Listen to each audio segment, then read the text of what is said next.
دوستو آج یہ بات بولتے اور کہتے ہوئے بہت افسوس اور شرم بھی آ رہی ہے۔ اسی طریقے سے دوسری برائی ہمارے اندر یہ پائی جاتی ہے کہ ہمارے اندر مال کی حرص اور مال کی لالچ اتنی آ گئی ہے کہ آج ہم مسلمانوں میں بعض مسلمان ایسے ہیں، اتنے لالچی ہو گئے ہیں کہ مال میں سے جو اللہ تبارک و تعالی حکم ہے کہ تمہارے پاس مال ہے تو زکوٰۃ نکالو، صدقہ نکالو، خیرات کرو، ان تمام کو نکالنا بند کر دیا۔ یہاں تک کہ زکوٰۃ بھی نہیں نکالتے ہیں۔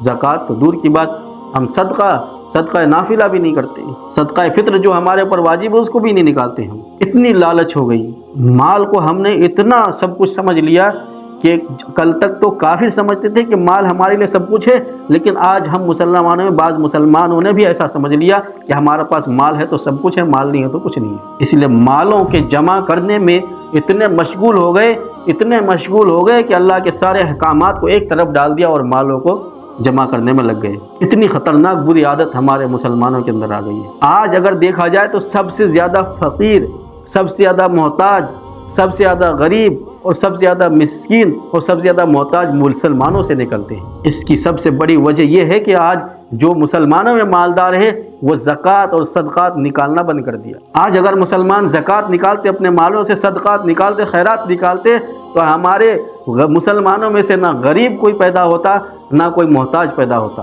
آج مالدار لوگ اپنے مال سے زکوٰۃ نہیں نکالتے تو ان مالداروں میں غریب بھی ہے، تو غریب لوگ کیا کریں گے؟ دوسروں کے پاس ان کو ہاتھ پھیلانا پڑتا ہے۔ اگر اسی جگہ وہی مالدار زکوٰۃ نکال کر کے اس غریب کو دے دے تو اس غریب کی ضرورت پوری ہو جائے اور وہ محتاج نہیں رہے گا، غریب نہیں رہے گا۔ آج ہم مسلمانوں میں یہ عادت بہت زیادہ بری طریقے سے پھیلتی جا رہی ہے، یہاں تک کہ صدقہ فطر بھی نہیں نکالتے، حالانکہ قرآن کریم میں اللہ تبارک و تعالیٰ بارہا فرماتا ہے وَأَقِيمُوا الصَّلَاةَ وَآتُوا الزَّكَاةَ وَأَقِيمُوا الصَّلَاةَ وَآتُوا الزَّكَاةَ وَأَقِيمُوا الصَّلَاةَ وَآتُوا الزَّكَاةَ قَدْ أَفْلَحَ مَن تَزَكَّىٰ وَذَكَرَ اسْمَ رَبِّهِ فَصَلَّىٰ کہ زکوٰۃ نکالو، نماز ادا کرو، زکوٰۃ نکالو، صدقہ کیا کرو۔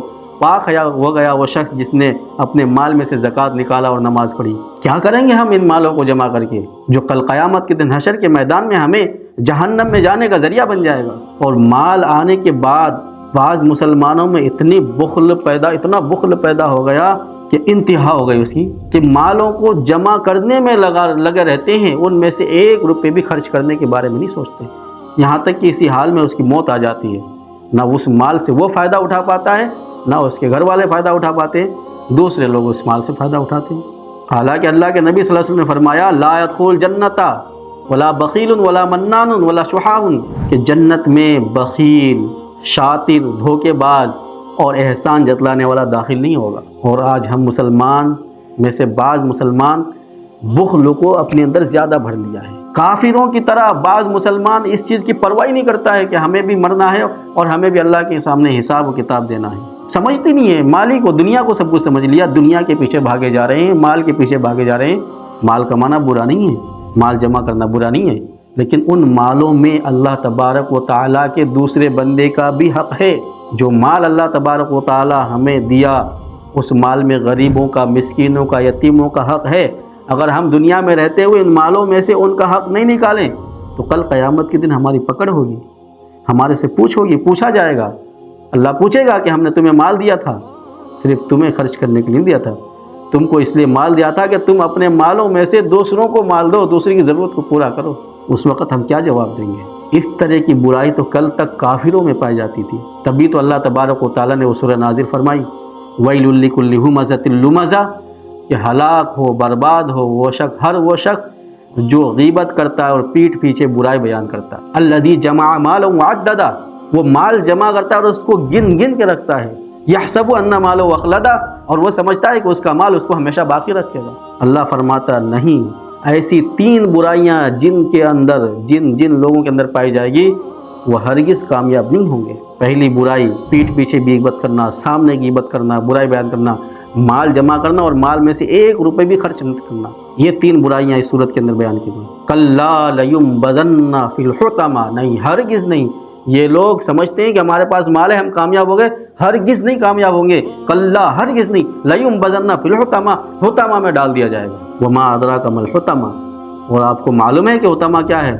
نار اللہ الموقدہ اللہ کی دہکائی ہوئی آگ ہے، التی تطلع علی الافئدہ جو دلوں تک جس کا اثر پہنچ جائے گا۔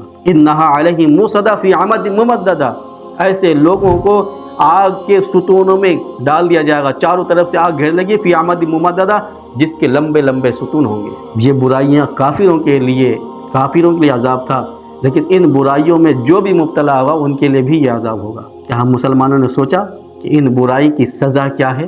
اللہ تبارک و تعالیٰ اس طرح کی برائی کرنے والوں پر کیا عذاب دے گا اور کتنا خطرناک اور بھیانک عذاب ہے۔ اس لیے میرے دوستو، غیبت کرنے سے، کسی کی برائی بیان کرنے سے، چغل خوری کرنے سے، دوسروں کو تکلیف پہنچانے سے اگر مال آ گیا تو اس کو جمع کر کے گن گن کے رکھنے اور اس کو خرچ نہ کرنے سے بچو۔ اللہ تبارک و تعالیٰ ہمیں آپ کو عمل کرنے کی توفیق نصیب ہو۔